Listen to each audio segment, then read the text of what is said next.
Então hoje nossa segunda aula especial de Natal e nós vamos falar hoje sobre Belém. Então não tem como falar de Belém sem começar com o texto clássico, e hoje eu pretendo ir um pouco além, numa aventura com vocês, que é uma aventura metodológica de como descobrir através da geografia a importância de um lugar. Por que isso é relevante? Porque a Bíblia é cheia de geografias. E a minha constatação é que as geografias da Bíblia, elas são deixadas de lado. Elas são deixadas de lado. Essa é a minha constatação. De modo que se a geografia é deixada de lado, a gente perde detalhes importantes. Fazendo um paralelo com o que a gente fez a semana passada, falando sobre os nomes, se a gente não analisa os nomes, a gente perde significados importantes. Se a gente não analisa a geografia, a gente perde detalhes importantes. Fazendo aqui mais um comentário sobre os cristãos da China,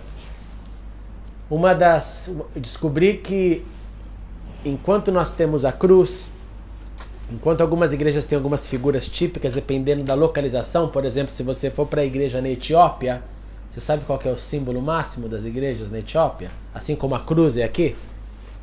Na Etiópia, a igreja cristã usa como um símbolo a cara da igreja, a Arca da Aliança. No mundo ocidental, a cruz, né? A gente cruz associa a igreja na hora. Na China, o que vem escrito em quase todas as igrejas, sabe o que é? Descobri hoje isso, notícia fresca. Fiquei muito feliz.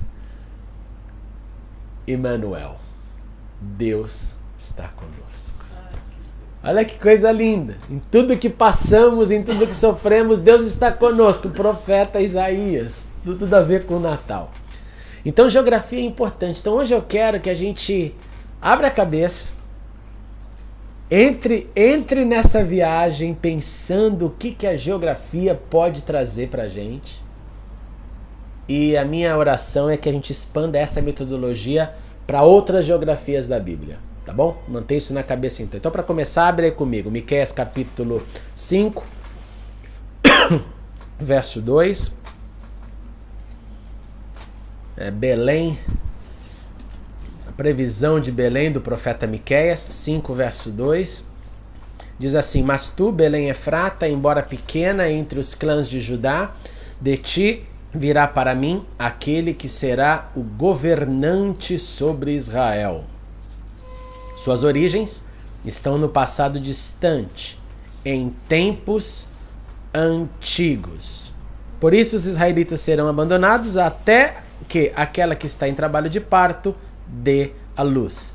Então o restante dos irmãos do governante voltará para unir-se aos israelitas. Ele se estabelecerá e os pastoreará na força do Senhor, na majestade do nome do Senhor, o seu Deus. E eles viverão em segurança, pois a grandeza dele alcançará os confins da terra, ele será a sua paz. Profecia linda que começa principalmente com a menção geográfica de Belém Efrata. Primeira coisa então que eu quero te falar sobre a geografia de Belém é Belém, Efrata, nomes intercambiáveis, ok? Segundo, Belém dentro da divisão das 12 tribos, olha aí o nosso mapa. Alguém consegue me falar onde está Belém aí? Vamos lá. Tente achar. Está bem embaixo aqui no sul, né? Vai lá, acha pra mim. Vai batendo o olho aí que você vai achar. Importante essa localização. Não enxerga? Segue meu laser. Tá vendo Belém aqui? Belém aqui, ó. Território de Judá. Em outras palavras, divisão das tribos. Aqui Judá. Do lado da onde? Jerusalém. Jerusalém, tá? Belém, bem próximos um do outro. Território de Judá, a tribo de Judá. Aqui o Mar Morto, para a gente lembrar. certo? E aqui indo para o norte, Galileia e tudo mais, tá? Belém então faz parte da tribo de Judá. Importante saber isso, porque depois quando nós vemos aí, temos a ideia, né, o que cantamos do leão da tribo de Judá, é a ideia de que dessa tribo de Judá é que vem então o leão, é que vem o rei, é que vem reis importantes de Israel, é de onde vem o rei mais importante de todos. Então, Saul era do clã de Judá. Saul tem uma ligação com Judá, com Benjamim. Se eu não me engano, a tribo exata dele é benjamita. Depois nós temos o nosso amigo do Novo Testamento mais querido, o apóstolo Paulo, que também é de Benjamim, ali do lado. E por que eu estou mencionando Benjamim ao invés de Judá? Porque na divisão dos reinos nós temos Judá e Benjamim juntos no sul, certo? Judá e Benjamim permanecem juntos. É uma associação legal que eles têm durante a divisão do reino. Belém, então, é parte de Judá, e Judá é a matriz não só de reis, do reinado, da monarquia, mas também do futuro rei. Belém, dá uma olhada aí. Hoje, ela tem essa população de cerca de 22 mil pessoas. Belém é controlada pela autoridade palestina. Belém tem alguns nomes, que se você for estudar sobre Belém, você vai ver aqui vários nomes. Tá aí, ó, Beit Zilan, Beit Sahur, Beit Lechem, que é o nome, certo? Ó, conhecido e o original, né? O Beit Lechem, que significa? Alguém lembra? Então anota aí com letras bem grandes na sua Bíblia. Beit Lechem, que é Belém, significa casa do pão. Casa do pão. Beit é casa, Lechem é pão. Guarda isso na cabeça. Belém, casa do pão. Mas como tem aqui também, você vai ver aqui que os outros nomes de Belém, você pode ter cidade de Davi. Óbvio, por quê? Porque Davi nasceu lá, vou te dar o texto depois. Efrata, como nós lemos no texto de Miqueias. Tu, Belém, Efrata. Ok? Primeira menção de Belém na Bíblia. Qual que é o evento? Por favor, alguém abre em Gênesis 35:19 e lê para mim. Gênesis 35:19. Assim morreu Raquel e foi sepultada junto ao caminho de Efrata, que é Belém. Ótimo. Primeira menção, qual que é a menção? A Raquel, amada de Jacó, mãe de José, durante o parto de Benjamim, morre no parto. A criança nasce, ela morre. E ela então é enterrada ali no caminho em Belém. Consequentemente, nesse caminho hoje, você tem ali o túmulo de Raquel para visitar. E é um caldeirão, porque tem que pôr exército ao redor, tem que pôr muralha ao redor, tem que pôr soldados 24 horas para garantir a visita do túmulo de Raquel. E essa é a primeira menção da Bíblia. Então presta atenção nisso. A primeira menção associada ao lugar que morre uma das matriarcas. Não só uma das matriarcas, mas uma matriarca muito amada. Porque Jacó amou Raquel. Tem todo o rolo lá com Labão, lembra? Fica a Léia, a Raquel, trabalha tantos anos, mas o coração dele é para Raquel. E Raquel é mãe de José, o famoso José amado, José do Egito, e também mãe de Benjamim. Olha que interessante. O José, com toda a sua carga que ele traz para o mundo bíblico, né? O cara que sofre injustiça por 13 anos preso injustamente e que sai de lá reafirmando: eu sou José, eu não sou igual aos outros. E Benjamim, que como disse é a tribo onde a associação do Reino do Sul, que promete fidelidade à casa de Davi, né? A tribo de Saul, a tribo de Paulo, apóstolo Paulo. Tá? Belém é um lugar hoje, por ser controlado pelos palestinos, pela autoridade palestina. Quando você visita Belém, você sente essa tensão. Em alguns momentos, quando acontecem alguns ataques terroristas, Belém pode ser tranquilamente fechada pelo exército e não entra ninguém, não sai ninguém. Isso é uma coisa meio comum. Tem os checkpoints na estrada. Bom, essa foto mostra pra gente a área tradicionalmente tida como lugar que os pastores provavelmente estavam ali nas Campinas. Lembra quando tiveram um anúncio do anjo? Por favor, alguém abra em Lucas capítulo 2, verso 8.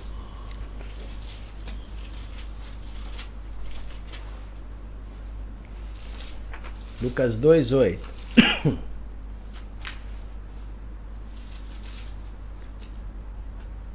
Vamos lá. Havia pastores que estavam nos campos próximos e durante a noite tomavam conta de seus rebanhos. Se você quer então uma ilustração para esse local, essa é a ilustração que você tem que ter na mente. Essa é a área ali, ao redor da cidade, onde até hoje alguns pastores vão ali, principalmente nas celebrações, e era a prática comum. Ficar guardando o rebanho mesmo durante a noite, o que acontece durante a narrativa da natividade. Terceiro, se você hoje for em Belém, é isso que você vai ver. Ao procurar pela igreja, ao procurar pelo marco, ao procurar pelo lugar onde Jesus nasceu, você vai dar de cara com essa praça. Essa praça é um lugar simplesmente onde se reúnem os grupos. Você consegue ver no final da foto uma porta preta? Aqui, ó. Essa porta preta, que é uma porta pequena, não é porque está longe não, ela é menor, é a entrada da igreja.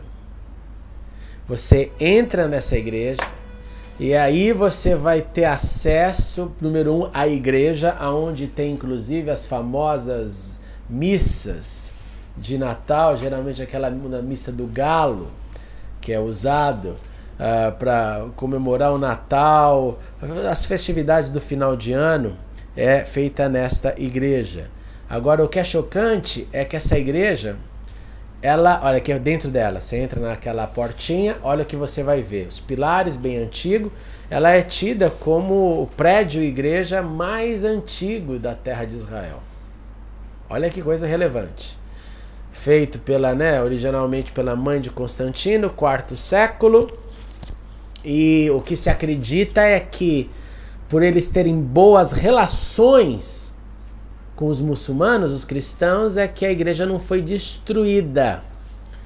Eu acho muito bonito essa inscrição que eu coloquei para vocês, que ela não foi destruída em 614, quando os persas estavam no poder, porque eles viram uma figura na parede da igreja dos magos. E uma das crenças os magos vêm do Oriente. E em respeito a isso, uma das possibilidades é essa, que ao verem isso, não toca nesse negócio, não é nossa religião, mas exatamente, tem coisa aí. Então, eu estou criando esse passo a passo para você tentar imaginar, porque a primeira vez que eu fui para Belém, o que eu carreguei na cabeça foi uma frase: não há lugar. Lembra disso? De onde vem essa frase, não há lugar? Não há lugar para Jesus nascer. Não há lugar na cidade. A cidade estava lotada, né? O recenseamento levou mais gente para a cidade. Consequentemente, não tinha lugar. Quando eu cheguei em Belém, a cidade estava fechada. Foi impressionante. Todo o comércio estava fechado. Eu tive essa sensação, na hora me veio na cabeça, de portas fechadas. Você está num lugar com portas fechadas. Eu não queria um lugar para dormir, na verdade eu queria um lugar para comer. para comprar água, para comprar um supply pra gente. E não achava. Tudo fechado. Foi uma sensação tão maluca. Porque você chega e eu lembrando daí da narrativa de Jesus, imaginando José, naquele drama, com a mulher grávida, e não havia lugar, todas as portas fechadas. Aí você chega, como no slide anterior, você vê uma praça, você vê uma portinha hoje. Aí você entra, vê essa igreja grande. O que eu estou querendo dizer com isso? Que hoje, o sentimento, quando você entra nesse meio, é um sentimento assim, bem diferente do que com certeza era lá no passado, de uma estrutura totalmente simples. Só que a igreja foi feita para preservar o local do nascimento. Aqui é você chegando mais próximo do local, que é chamado aqui, né, de caverna, porque as tradições antigas também colocam, uma das sugestões é que o local do nascimento, essa estrebaria, era numa caverna natural. Porque era comum as cavernas, próximas da cidade, óbvio, guardar também os animais. Ser o local dos animais. Entretanto, a Bíblia não menciona isso. Então é só uma suposição, tá?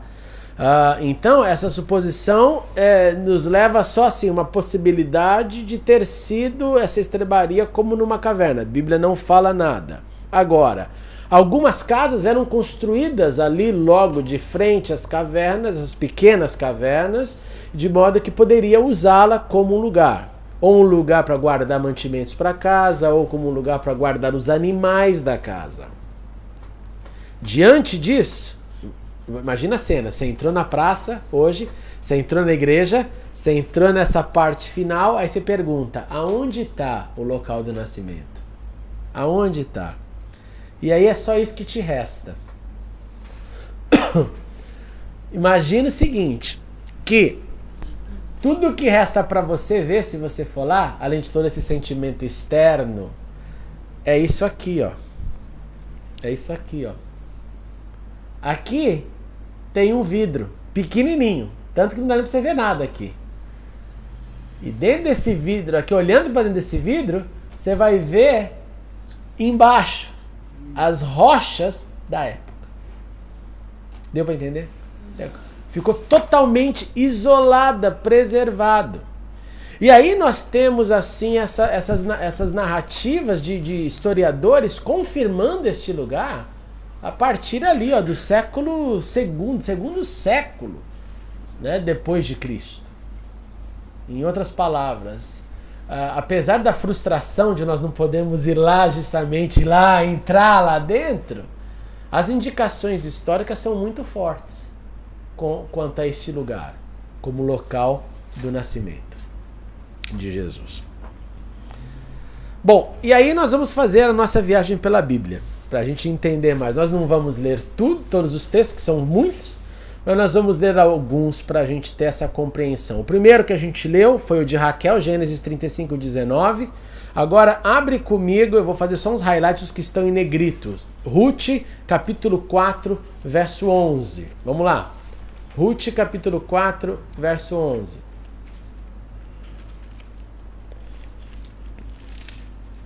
(4:11) 4:11 diz assim: os líderes e todos os que estavam na porta confirmaram, somos testemunhas. Faça o Senhor com esta mulher que está entrando em sua família, como fez com Raquel e Lia, que juntas formaram as tribos de Israel. Interessante que a Zilpa e a Mila aqui, a Bila, né, não estão na questão. Estão comigo ou não? Lembra das concubinas? Não. É Raquel e Lia, que juntas formaram as tribos de Israel. Seja poderoso em Efrata e ganhe fama em Belém. Qual que é essa narrativa? Essa narrativa é a narrativa dos bons desejos a Boaz. Quem que foi Boaz? Quem que foi Boaz? Boaz era o dono lá do negócio. Da terra lá. Da terra Que É aparente, que né? ela passava pegando as espigas. e, consequentemente, ele é quem? Além do dono, do agricultor, do dono da terra, Marido dela. futuro É. marido, Se tornou, né? se tornou o marido de Ruth. Se tornou o marido de Ruth. Você já vai entender por que eu estou citando essa diante de tantos textos. Número 1, para mostrar que a cidade tinha uma importância. Para que você vai falar assim para alguém? Olha, Marcos, queria que você fosse condecorado, um homem famoso, na cidade onde Judas perdeu as botas. Se aonde Judas perdeu as botas não foi o lugar de importância, teria por que eu falar para você, você vai ser condecorado lá? Você ia falar, onde Judas perdeu as botas, a cidade não tem nada a ver. O que o texto está nos dizendo, além dos best wishes que estão dando para Boaz, é legal ser aclamado como cidadão de Belém. A palavra aqui é clara, ó, seja poderoso em Efrata e ganhe fama em Belém. Se o lugar fosse menosprezado, fama nada. Fama em Jerusalém. Mas não. O texto está dizendo desse bom homem, desse homem que entra depois na genealogia de quem? Do Emanuel, de Jesus, que ele seja famoso. Tá? Primeiro ponto extremamente importante. Agora, faz uma pequena pausa para você entender um pouco mais sobre Boaz. Pula para o 1 Crônicas, capítulo 2, 11 e 12. Abre na sua Bíblia para você marcar na Bíblia, apesar de estar escrito no texto aí na tela, mas é para você poder marcar. 1 Crônicas 2, 11 e 12.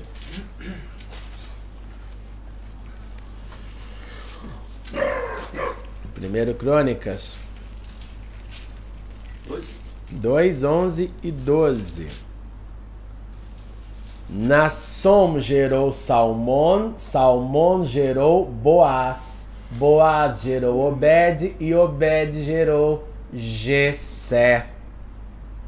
De novo, genealogia do Cristo. Por que eu fiz questão de mencionar isso? Você já vai entender. Porque são aqueles problemas de Bíblia, se você não sabe o contexto, você perde o ponto. Pula para o verso 51, por favor. Verso 51. Lê para mim alguém, porque eu quero ver se há discrepância na tradução. 51. Qual é o primeiro nome que você tem aí? Qual? Salma. Salma, na sua, Du? Salma. A sua, Marcos? Salma. Sua, Sandra, Salma. Salma todo mundo? Salma, fundador de Belém, e Haref, fundador de Bet-Gader. Bom, Salma e Salmon é o mesmo camarada. Se você não sabe disso, você perde o fato de que o fundador de Belém é o pai de Boaz. Olha que coisa fantástica! De novo, estou falando aqui sobre a importância da geografia. Boaz e Noemi. O que representa a história de Ruth? O que representa a história de Ruth? A gente só lembra da frase usada em casamento. O seu povo será meu povo, o seu Deus será meu Deus, onde tu fores eu irei, onde tu morreres eu morrerei. Lembra disso? Muito famoso, a gente lembra disso. Ruth, a moabita que se converte, que entra no povo, a gente lembra disso. O livro se chama Livro de Ruth. Agora tem uma história que a gente perde lá muito, que é a história de Noemi. Qual que é a história de Noemi, não de Ruth? A história de Noemi é a história de sofrimento. Ela perde o marido, ela perde os filhos, ela volta para sua terra porque a grana acabou, porque ela não tem mais nada, ela não tem mais herança. Ela manda suas noras embora, a Ruth fica, sofrimento. Aí o que ela fala? Ela chega e fala, não me chame mais de Noemi, me chama de amarga. Porque o poderoso Deus quis assim. Porque o poderoso Deus permitiu que isso acontecesse. E no final da história dela, é uma história de redenção.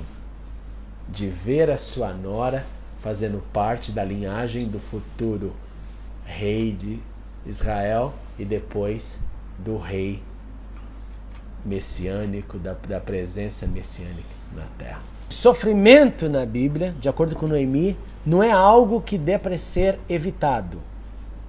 Que sofrimento é vivido.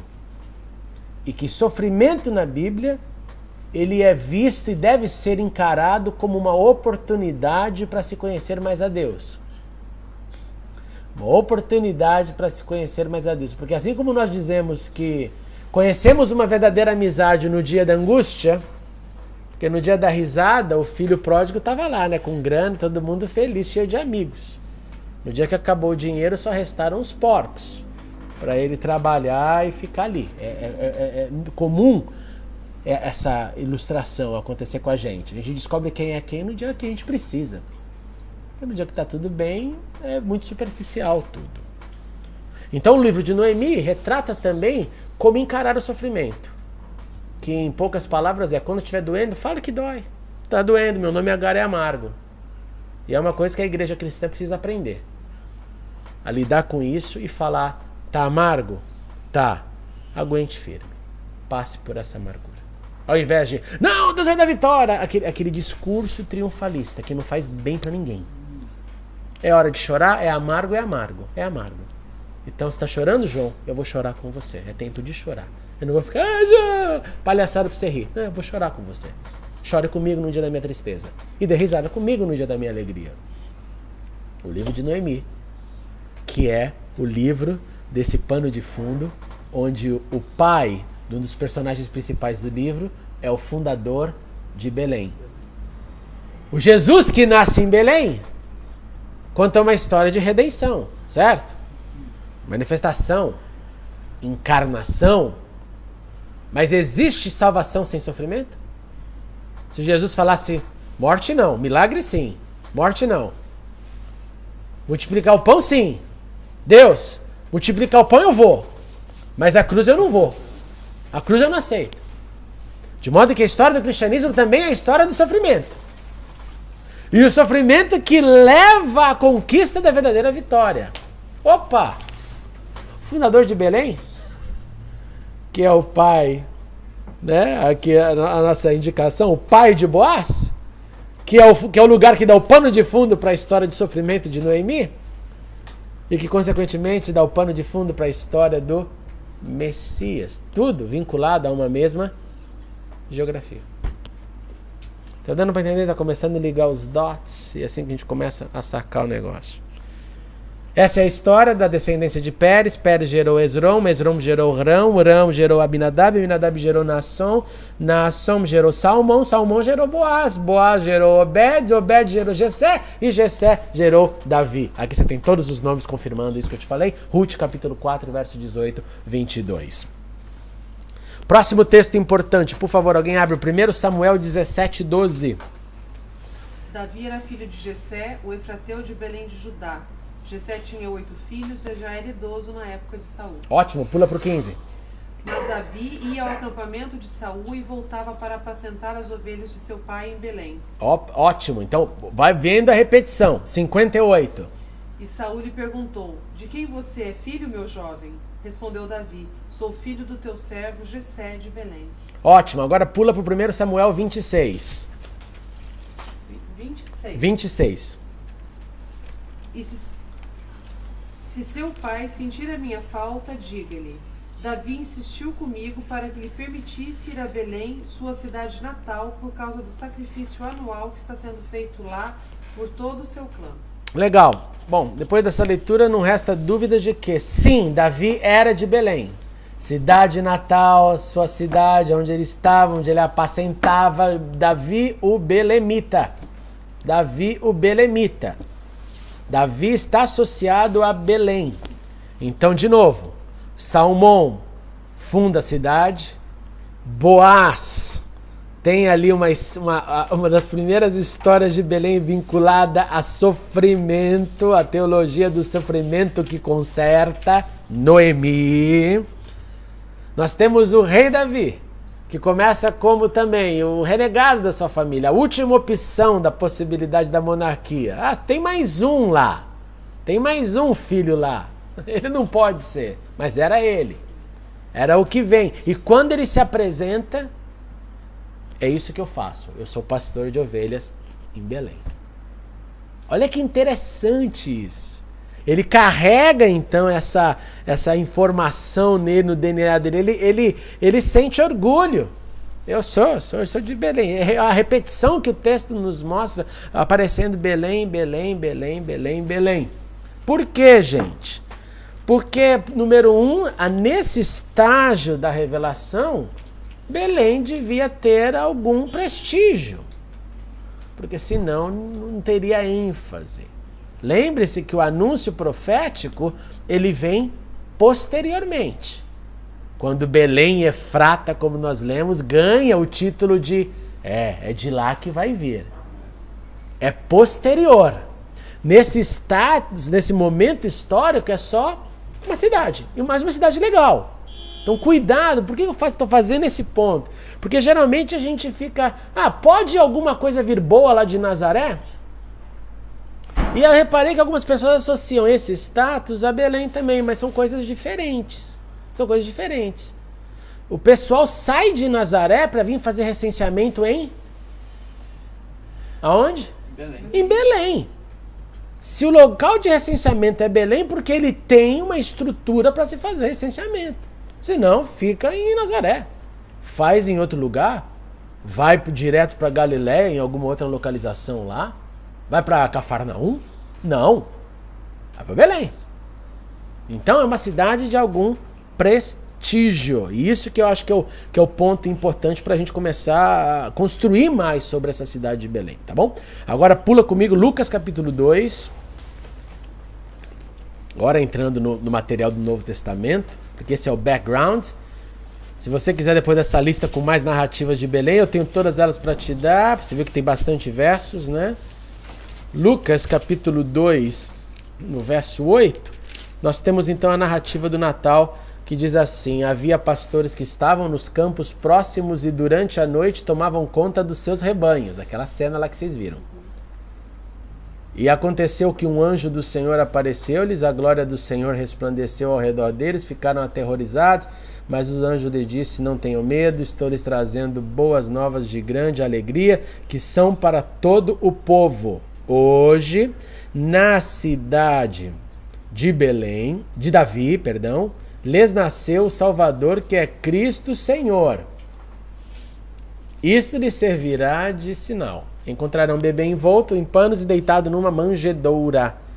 De repente, uma grande multidão do exército celestial apareceu com um anjo, louvando a Deus e dizendo: glória a Deus nas alturas, e paz na terra aos homens aos quais ele concede o seu favor.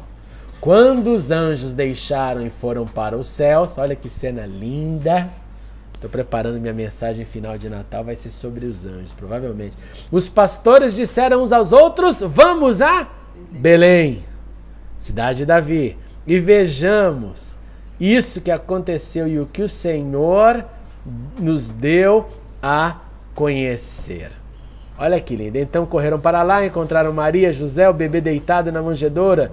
Depois de o verem, contaram a todos o que lhe fora dito a respeito daquele menino, e todos os que ouviram que os pastores diziam ficavam maravilhados. Maria, porém, guardava todas essas coisas e sobre elas refletia em seu coração. Os pastores voltaram glorificando e louvando a Deus por tudo o que tinham visto e ouvido, como lhes fora dito. Da boca do anjo vem o nome novamente. Vem o cumprimento, vem a atestação, vem a confirmação. Foi aquilo que o profeta Miqueias disse, em outra palavra: vai para Belém, vai para Belém. Se você então era um observador da lei, se você era alguém que conhecia o texto, na hora que você ouviu isso, número 1, você poderia já chegar à conclusão: sim, nessa altura do Lucas, Miqueias já falou sobre Belém. Sim. Número 2, o nosso grande rei Davi é de Belém. Sim. Número 3, o fundador da cidade de Belém acabou a sua herança, né? O seu filho se casando depois com a mulher que entra na genealogia desse Emanuel, desse Jesus. E como eu disse para vocês, o significado disso, o significado da palavra Belém, Betlehem, é casa do pão. Abra comigo em João, capítulo 7, 27.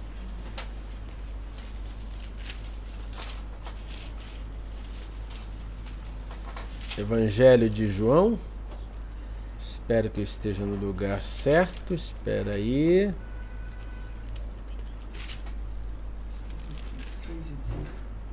41, só um minutinho. É o Evangelho de João. É que eu troquei de Bíblias.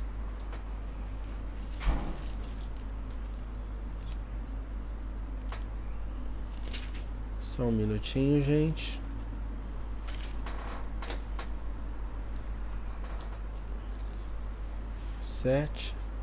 Não, acho que eu tô com a citação. Peraí. Opa. Perdão, não é 7, é 6. 6:35. 6:25, perdão. 6:25. João 6:25 diz assim: quando o encontraram do outro lado do mar, perguntaram-lhe: mestre, quando chegaste aqui? Jesus respondeu: a verdade é que vocês estão me procurando não porque viram sinais miraculosos, mas porque comeram os pães e ficaram satisfeitos. Não trabalhem pela comida que se estraga, mas pela comida que permanece, para a vida eterna, a qual o Filho do Homem lhes dará. Deus, o Pai, nele colocou o selo da sua aprovação. Então lhe perguntaram: o que precisamos fazer para realizar as obras que Deus requer? Jesus respondeu: a obra de Deus é esta. Olha que linda essa frase, né? Crer naquele que ele enviou. Essa é a obra. Então lhe perguntaram: que sinal miraculoso mostrarás para que o vejamos e creiamos em ti? Que farás? Os nossos antepassados comeram o quê? Comeram pão, comeram maná no deserto.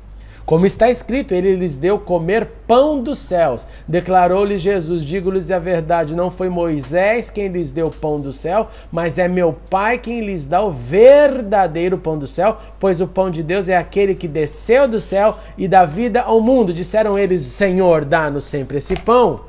Jesus então declarou: eu sou o pão da vida. Eu que nasci em Belém, eu que nasci na casa do pão. E a casa do pão foi aonde meu Pai aprove que eu nascesse. Quem vem a mim nunca terá fome. Quem crê em mim nunca terá sede. E essa declaração de Jesus é a primeira declaração de Jesus, que são chamadas como as 7 autodeclarações de Jesus, quando ele usa o eu sou isso, eu sou aquilo. Em João, presta atenção, a primeira vez que Jesus faz essa série de eu sou, quando ele assume, e qual que é o drama disso? Número 1, eu sou é termo para Deus no Antigo Testamento. Eu sou o que sou, eu serei o que serei. Eu sou é somente termo para Deus, só ele pode ser alguma coisa. Por isso que no hebraico até hoje não tem verbo ser. Eu pergunto para você, quem é você? Você responde, Sandra. Eu, traduzindo para o português, você falaria para mim, eu, Sandra. Quem é você? Eu, João. Eu, Nica. Eu, André. Meio mim, André. Meio índio. Não fala, eu sou André. Porque quem é só um. Isso no hebraico moderno, até hoje.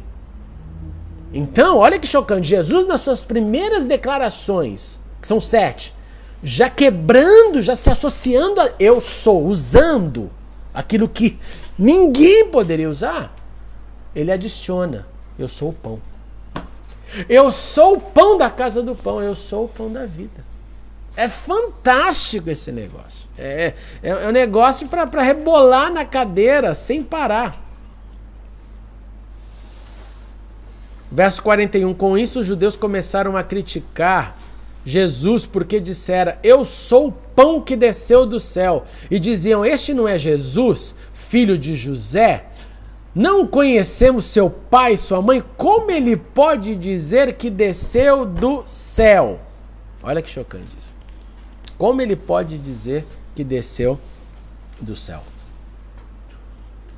Em outras palavras, nós temos então aqui a ideia de que alguns acreditavam que Jesus realmente, a aparição messiânica aconteceria em Belém, mas a Bíblia também nos deixa claro que alguns deles não acreditavam que o local, a geografia seria revelada. Por que é importante falar isso? Por que é importante falar isso? É importante falar isso porque a gente tem a impressão às vezes de que todo mundo que lia o Antigo Testamento e lia lá, ó, Belém Efrata, já associava imediatamente a Belém ao nascimento do futuro Messias. Mas a Bíblia nos mostra que alguns provavelmente ou não tinham esse conhecimento do livro profético ou não acreditavam que aquele texto estava se referindo ao nascimento. Por que você está mencionando isso? Eu estou mencionando isso para dizer que, se nós temos problemas hoje em 2013, se até hoje, quando alguém pode ler o texto e falar, não, esse texto não está falando sobre o nascimento messiânico, não é algo para nos assustar, porque se naquela época já tinham essa briga, o que dirá hoje? Então alguns sim esperavam, sim, é da cidade de Davi que tem que vir o Messias. É da cidade de Davi. É Belém. E outros falavam, não temos nem ideia de onde, ninguém vai saber de onde ele vem.